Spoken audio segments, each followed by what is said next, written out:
তবে শাস্তি পেতে শুরু করল ইসরায়েল। ভয়াবহ আগুনের গ্রাস তাড়িয়ে বেড়াচ্ছে ইসরায়েলিদের। দাবানলের আগুনে দিক বিদিক জ্ঞানশূন্য হয়ে এখান থেকে সেখানে ছুটে চলেছে ইসরায়েলিরা। দেশের বাণিজ্যিক রাজধানী তেল আবিব থেকে জেরুজালেমগামী রুট 1 মহাসড়কের দৃশ্য এটি। সেখানে ছড়িয়ে পড়েছে ভয়াবহ দাবানল।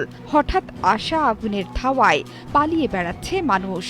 এদিক থেকে সেদিকে ছুটছে নিরাপত্তা বাহিনীর সদস্যরা, কিন্তু কিছুতেই এই আগুনের কবল থেকে রক্ষা পাচ্ছে না ইসরায়েলিরা। প্রাকৃতিক এই বিপর্যয় থেকে তাদের যেন বাঁচানোর মতো আর কেউই নেই। সড়কে অতর্কিত এই দাবানল চলে আসায় গাড়ি নিয়ে পালানোর চেষ্টা করছে ইসরায়েলিরা। স্মরণকালের ভয়াবহ আগুনে পুড়ে ছাই হচ্ছে ইসরায়েল। দেশের মধ্যাঞ্চল পেরিয়ে জেরুজালেমেও ছড়িয়ে পড়েছে আগুন। আগেই ভাবা হচ্ছিল মধ্যাঞ্চলের আগুন ছড়িয়ে পড়বে জেরুজালেমে, এবার সেটি সত্যি হলো। জেনেক্সে শিফট করো, লাইফকে লিফট করো।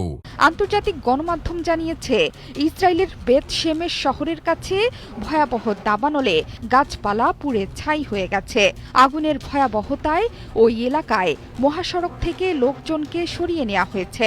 জেরুজালেমের কাছে দ্রুত ছড়িয়ে পড়া এই দাবানল নিয়ন্ত্রণে সেনা মোতায়েনের নির্দেশ দিয়েছেন দেশের প্রতিরক্ষামন্ত্রী ইসরায়েল কাটজ। বুধবার এক বিবৃতিতে এই আগুনকে জাতীয় জরুরি অবস্থা বলে উল্লেখ করেছেন তিনি। জীবনের নিরাপত্তা নিশ্চিত করা সহ আগুন নিয়ন্ত্রণে নিতে সব ধরনের বাহিনী মোতায়েন করা হবে বলে জানিয়েছেন তিনি।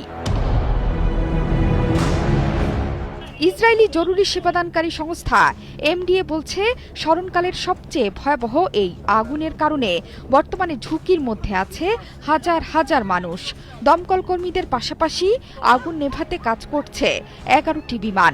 স্থানীয় সময় সকাল 9:30টার দিকে আগুনের সূত্রপাত হয়েছিল মেসিলাথ জিওনে, যা শক্তিশালী বাতাসের প্রভাবে পশ্চিম দিকে ছড়ায়। এরপর এটি পূর্ব দিকে যেতে থাকে। আজ সন্ধ্যা থেকে 90 থেকে 100 কিলোমিটার ঘণ্টায় বাতাস বইতে পারে বলে আশঙ্কা প্রকাশ করছে সংশ্লিষ্ট কর্তৃপক্ষ। এতে করে দাবানল পরিস্থিতি আরও খারাপ হবে বলে শঙ্কা রয়েছে। দাবানল পরিস্থিতি খারাপ হওয়ায় গ্রিস, সাইপ্রাস, ক্রোয়েশিয়া, ইতালি ও বুলগেরিয়ার সহায়তা চেয়েছে দখলদার ইসরায়েলের পররাষ্ট্র মন্ত্রণালয়। এর মধ্যে গ্রিস ও ইতালির অগ্নি নির্বাপক বিমান ইসরায়েলের উদ্দেশ্যে রওনা দিয়েছে। ইসরায়েলি আগ্রাসনে বর্তমানে ধ্বংসস্তূপে পরিণত হয়েছে ফিলিস্তিনি